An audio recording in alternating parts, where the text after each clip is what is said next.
Hi everyone, welcome to our channel insiders world. तो last video में हम लोगों ने क्या सीखा था कि फंडामेंटल एनालिसिस का जो कोर कॉन्सेप्ट होता है वो सारा चीज़ हम लोगों ने सीखा था। आज हम लोग देखेंगे कि किस तरीके से और कौन कौन सी चीज़ देख के हम लोग किसी भी स्टॉक में इन्वेस्ट करेंगे या फिर किसी भी स्टॉक को बाय सेल के लिए उसको हम लोग वॉच लिस्ट पे ऐड करेंगे। तो कौन कौन सा चीज़ देखना बहुत ज़्यादा ज़रूरी है वो एडवांस आज हम लोग इसी वीडियो में समझने की कोशिश करेंगे। तो आज हम लोगों ने सेम उसी रिलायंस के चार्ट ही खोला हुआ है, मतलब उसका जो स्क्रीनर पे हम लोगों ने खोल के रखा है और यहाँ पर आप लोगों को बहुत सारा चीज़ दिख रहा होगा। यहाँ पर आप लोग देखोगे चार्ट भी है, एनालिसिस भी है, पीआरस आप लोगों को दिख रहा होगा, पीआरस हो गया, प्रॉफिट लॉस हो गया, बैलेंस शीट, ये सारा चीज़ हम लोगों ने समझ लिया था। जो पिछले वीडियो में हम लोगों ने ट्राई किया था, 2-3 वीडियो में, उन वीडियो में हम लोग सारा चीज़ कवर अप किया था। तो आज का वीडियो है कौन कौन चीज़ देखना जरूरी होता है और कौन कौन चीज़ देख के हम लोग इन्वेस्टिंग करेंगे या फिर उस स्टॉक को चुनेंगे कि इस स्टॉक में हम लोग इन्वेस्टिंग कर सकते हैं। तो देखो रिलायंस हम लोग एक ही एग्जांपल लेते हैं, रिलायंस एग्जांपल मतलब रिलायंस का।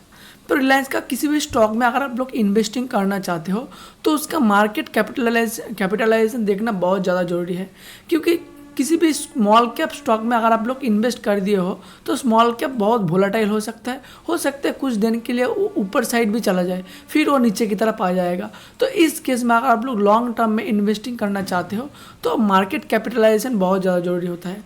स्टॉक पी, किसी भी स्टॉक का पी हम लोग मानते 20 का पी वो स्टॉक के लिए बहुत अच्छा होता है। तो पी रेशियो देखना जरूरी है और पी कितना, 20 का पी रेशियो बहुत अच्छा माना जाता है। बट किसी कारण के बस वो स्टॉक का पी ऊपर नीचे थोड़ा बहुत हो सकता है, ये आप लोगों को देखना पड़ेगा किस तरीके से उसका पी रेशियो चल रहा है। अर्निंग पर शेयर, मतलब एक स्टॉक का एक शेयर के ऊपर कितना अर्निंग कर रहा है उस कंपनी, ये भी देखना जरूरी है, क्योंकि जब तक अर्निंग नहीं देखोगे आप लोग पी रेशियो समझ में नहीं आएगा। ये चीज़ हो गया। डेट टू इक्विटी, ये नहीं भी देखोगे तो भी चलेगा। आप लोग देखोगे प्रोमोटर होल्डिंग, ये बहुत अच्छा चीज़ है, क्योंकि किसी भी स्टॉक, मान लो हम लोग रिलायंस का ही एग्जाम्पल लेते हैं, तो जब भी किसी भी कंपनी पे उसी कंपनी के ओनर के आसपास अगर 50% स्टेक नहीं है, 50% शेयर होल्डिंग उसके पास नहीं है, तो ये स्टॉक बहुत ज़्यादा मैनिपुलेट हो सकते हैं। तो इसीलिए देखना पड़ेगा उस स्टॉक का प्रोमोटिंग, मतलब प्रोमोटर जो है उसका होल्डिंग उसके पास कितना है। यहाँ पर आप लोगों को दिख रहा होगा 50% के आसपास, जो रिलायंस का एग्जाम्पल ले रहे हैं हम लोग, उसका 50% के आसपास वो प्रोमोटर होल्ड करते हैं इसी स्टॉक को। तीसरा आप लोग देखो करंट प्राइस तो दिख रहा होगा, बुक वैल्यू, वो बुक के हिसाब से कितना, मतलब अगर बुक में चल रहा होगा ₹1 के आसपास तो वो मार्केट में कितना प्राइस चल रहा होगा, बुक वैल्यू भी देखना जरूरी है। डेट, ये थोड़ा थोड़ा आप लोग देख लेना, प्रॉफिट एंड लॉस में आप लोग आएंगे हम लोग। इंडस्ट्री प्री, ये देखना बहुत ज़्यादा जरूरी होता है। इंडस्ट्री प्री, ये इंडस्ट्री प्री होता क्या, हम लोग इसी को भी समझते हैं। मान लो हम लोग रिलायंस का एग्जांपल लेते हैं, या फिर आप लोग देखोगे हम लोग बैंकिंग सेक्टर का एग्जांपल लेते हैं। लेट्स सी, हम लोग चलते हैं बैंकिंग सेक्टर में। यहाँ पर आप लोग जाओगे बैंकिंग सेक्टर में, मैं एक बार खोल लेता हूँ और बैंकिंग सेक्टर में कौन कौन सा स्टॉक है वो भी हम लोग देख लेते हैं। तो यहाँ पर आप लोग देखोगे बैंकिंग सेक्टर में आप लोगों को दिख रहा है कहीं ना कहीं, आप लोग देखोगे निफ्टी बैंक भी है, यहाँ पर एसबीआई है, पीएनबी है, कोटक बैंक है, इंडसइंड बैंक है, ये सारा एचडीएफसी बैंक है, ये सारा बैंक है। तो ये सारे स्टॉक का कुछ ना कुछ तो पी रहेगा। तो ये आप लोगों को देखना पड़ेगा, हर एक स्टॉक का पीछे एक इंडिविजुअल पी रेशियो रहेगा। बट ये इंडस्ट्री के हिसाब से मान लो ये सारे बैंकिंग सेक्टर में इंडस्ट्री पी चल रहा है 20 के आसपास, और सपोज हम लोग एक एग्जांपल लेते हैं, एसबीआई स्टॉक आप लोग चुन रहे होंगे इन्वेस्टिंग करने के लिए और उसका पी समथिंग चल रहा है 40 के आसपास। तो ये चीज़ आप लोगों को देखना होगा, अगर इंडस्ट्री पी 20 के आसपास चल रहा है तो आप लोगों को देखना पड़ेगा उसी सेक्टर में जो स्टॉक आप लोग चुन रहे हो उसका पी रेशियो तकरीबन 20 के आसपास चल रहा हो, तो उसी के लिए जो भी स्टॉक उसका इंडस्ट्री पी रेशियो के आसपास उसका पी रेशियो चलता है वो स्टॉक बहुत अच्छा माना जाता है इन्वेस्टिंग के लिए। यहाँ पर आप लोग और दिख रहा होगा प्रॉफिट ग्रोथ। प्रॉफिट ग्रोथ क्या है, किसी भी स्टॉक सालाना कितना % हिसाब से वो स्टॉक इन्वेस्टिंग करके वो रिटर्न दे रहा है। यहाँ पर आप लोग देख रहे हो नीट, जो रिलायंस के एग्जांपल हम लोग ले रहे हैं, वो सालाना कहीं ना कहीं 9-10% के आसपास रिटर्न दे रहा है, इसीलिए प्रॉफिट ग्रोथ भी देखना जरूरी हो जाता है। ये सारा चीज़ हम लोग, मतलब ये सारा चीज़ हम लोग रेशियो में कवर अप कर लिए। अब आते हैं कुछ और इंटरेस्टिंग चीज़, पीआरस। पीआर्स मतलब क्या होता है, मान लो हम लोग लेते हैं सिंपल एग्जांपल, बैंकिंग का एग्जांपल लेते हैं। तो बैंकिंग में आप लोग देखोगे एचडीएफसी बैंक भी है, यहाँ पर आप लोगों को दिख रहा होगा एचडीएफसी बैंक भी है, यहाँ पर आईसीआईसी बैंक भी है, मतलब यहाँ पर इंडसइंड बैंक भी है, कोटक बैंक भी है। तो ये सारा एक जो भी देख रहे होंगे निफ्टी बैंक, ये निफ्टी बैंक में जो भी स्टॉक है, तो एक स्टॉक हर एक स्टॉक का पेयर है। मतलब ये स्टॉक इस सेक्टर में जो भी स्टॉक है वो हर एक स्टॉक के पीछे उसका जो पेयर से इस तरीके से पेयर कंपेयर किया जाता है। तो पेयर देखोगे, मान लो हम लोग एग्जांपल लेते हैं, एक सेक्टर है, मतलब एक नया कंपनी शुरू हुआ है, हम लोग लेते हैं सिंपल रिलायंस का एग्जांपल। ये चल रहा है रिलायंस, यहाँ पर देखोगे बीपीसीएल, एचपीसीएल, ये सारा कंपनी आप लोगों को दिख रहा होगा। हम लोग एग्जांपल लेते हैं, एक नया कंपनी का शुरुआत हुआ है, उसका वैल्यूएशन मतलब मार्केट कैपिटलाइजेशन चल रहा है कहीं ना कहीं 100 करोड़ के आसपास, ठीक है। और एक एग्जांपल लेते हैं सिमिलर, हम लोग रिलायंस का एग्जांपल, यहाँ पर इसका देख रहे होंगे 1 लाख करोड़ के आसपास उसका मार्केट कैपिटलाइजेशन चल रहा है। तो यहाँ पर आप लोग देखोगे 100 करोड़ और 1 लाख करोड़। तो जो भी कंपनी, जो भी सेक्टर के अंदर, किसी भी कंपनी के अंदर अगर वो सेक्टर छोटा है, तो ये बड़ा सा कंपनी जो है, जायंट कंपनी जो है, ये छोटा कंपनी को कुचल देगा, मतलब वो उसको बढ़ने ही नहीं देगा, और छोटा कंपनी धीरे धीरे नीचे की तरफ जा सकता है। हो सकता है कुछ भी कारण के पास वो आने वाले दिन में ऊपर चला जाए, बट जो भी उस सेक्टर का बड़ा सा जायंट कंपनी है, वो उस कंपनी के बढ़ने नहीं देगा। तो इसीलिए आप लोगों को देखना पड़ेगा उस सेक्टर में से कौन सा कंपनी जायंट कंपनी है, और उसी लिए जो कंपनी जायंट कंपनी है उसी के हिसाब से आप लोगों को इन्वेस्टिंग करना पड़ेगा। तो ये भी आप लोगों को देखना जरूरी है, उस कंपनी का जो इंडस्ट्री में, उस इंडस्ट्री में सबसे बड़ा जायंट कंपनी कौन सा है, और उसके अंदर जो छोटा छोटा कंपनी है उसके अंदर प्रॉफिट लॉस सारा चीज़ देख के आप लोगों को इन्वेस्टिंग करना पड़ेगा।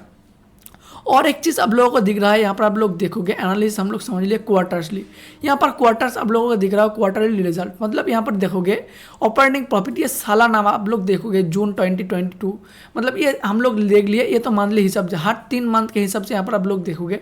तो यहाँ पर आप लोग जाओगे तो सालाना भी आप लोगों को दिख रहा होगा। हर साल में हम लोग एग्जाम्पल लेते हैं 2020, 2021, 2022, इस तरीके से आप लोग देखोगे 2025 तक हम लोग अभी आ गए। तो ये आप लोगों को दिखना पड़ेगा, हर एक साल किसी भी कंपनी वो ग्रोथ कर रहा है, उसका प्रॉफिट बढ़ रहा है। तो जब भी इस तरीके से हर एक साल कंपनी का प्रॉफिट बढ़ेगा, तो हो सकता है आने वाले दिन में वो कंपनी बहुत अच्छा ग्रो कर सकता है, आने वाले दिन में या आने वाले कुछ सालों में। तो ये भी आप लोगों को देखना बहुत जरूरी हो जाता है। यहाँ पर आप लोगों को देख रहा होगा profit before tax, profit after tax, ये सारे चीज़ आप लोग छोड़ दो, आप लोग सिर्फ देखो नेट प्रॉफिट। अगर टैक्स पे करने के बाद, टोटल एम्प्लॉय की जो चार्ज है वो पे करने के बाद कंपनी के पास जो नेट प्रॉफिट वो कितना हो रहा है, तो ये भी आप लोगों को दिखना पड़ेगा, हर एक साल की नेट प्रॉफिट बढ़ रहा है या फिर घट रहा है। तो ये बहुत अच्छा हो जाता है जब भी आप लोग देखोगे किसी भी सेक्टर के अंदर किसी भी कंपनी हर एक साल उसका नेट प्रॉफिट बढ़ रहा है, तो उस केस में उस कंपनी हो सकता है आने वाले दिन में बहुत अच्छा ग्रो करे। तो ये भी आप लोगों को देखना बहुत ज़रूरी हो जाता है कि नेट प्रॉफिट उसका बढ़ रहा है सालाना या फिर घट रहा है। हो सकता है 1 क्वार्टर 2 क्वार्टर में उसका कुछ रिजल्ट खराब हो सकते हैं, क्योंकि हो सकता है 1 क्वार्टर में उसका रेवेन्यू बहुत अच्छा नहीं हुआ, तो हो सकता है 1-2 क्वार्टर में वो कंपनी बहुत अच्छे से ग्रो नहीं कर पाए क्योंकि उसका उतना अच्छा रेवेन्यू नहीं हुआ, ये भी हो सकता है। बट आप लोगों को देखना क्या जरूरी है, ये सालाना क्या बढ़ रहा है या फिर घट रहा है, ये आप लोगों को देखना बहुत जरूरी हो जाता है। ठीक है, ये चीज़ हम लोगों ने समझ लिया। प्रॉफिट लॉस आप लोग देखोगे, मान लेते हैं हम लोग किसी कंपनी का प्रॉफिट हुआ 1 लाख, ठीक है, 1 लाख प्रॉफिट हुआ और उसके अगेंस्ट उसका लॉस हुआ कहीं ना कहीं, हम लोग मान लेते हैं 20 लाख। ये आप लोग देखोगे 1 लाख हम लोग मान लेते हैं सालाना प्रॉफिट हो रहा है, हर साल इसका प्रॉफिट होते जा रहा है, बट किसी साल इसका लॉस हो गया 20 लाख। ठीक है, तो जब भी इस लोग आप लोग देखोगे अगर किसी की कंपनी में सालाना 1 लाख 2 लाख मतलब उसका प्रॉफिट बढ़ते जा रहा है, बट 1 साल या फिर 2 साल किसी कारण के पास उसका लॉस हो गया, तो ये आप लोगों को देखना पड़ेगा वो लॉस किसके वजह से हुआ, या फिर फ्रिक्वेंटली लॉस हो रहा है, और लॉस हो रहा है तो किसकी वजह से हुआ है, ये आप लोगों को देखना जो बहुत जरूरी हो जाता है। और अगर हर एक साल किसी भी कंपनी प्रॉफिट हो रहा है, 1 साल हो सकता है लॉस हो जाए, तो ये आप लोगों को देखना बहुत जरूरी हो जाता है जब भी आप लोग इन्वेस्टिंग में आओगे। नेट प्रॉफिट ही हम लोगों ने बता ही तो दिया, बैलेंस शीट हम लोगों ने समझ लिया, बैलेंस शीट किस तरीके से रीड किया जाता है। तो यहाँ पर आप लोगों को और एक चीज़ दिख रहा होगा, ये शेयर होल्डिंग पैटर्न, ये क्या होता है, ये चीज़ बहुत जानना जरूरी हो जाता है। यहाँ पर आप लोग देखोगे प्रोमोटर्स हो गया, एफआईआई हो गया, डीआई हो गया, गवर्नमेंट हो गया और पब्लिक हो गया। ये चीज़ है क्या, हम लोग समझते हैं। प्रोमोटर्स मतलब उस कंपनी का जो सीईओ है या फिर उस कंपनी का जो फाउंडर है, उसके बात हम लोग कर रहे हैं। किसी भी कंपनी के आसपास, मतलब किसी भी कंपनी का उस कंपनी में कम से कम 50% स्टेक होना ही चाहिए। ये बहुत ज़्यादा ज़रूरी है, क्योंकि जब तक 50% शेयर होल्डिंग उस कंपनी के अंदर नहीं होगा, हो सकता है वो कंपनी थोड़ा बहुत ऊपर नीचे हो सकता है, वो कंपनी वोलेटाइल हो सकता है। ये आप लोगों को चीज़ जानना जरूरी हो जाता है।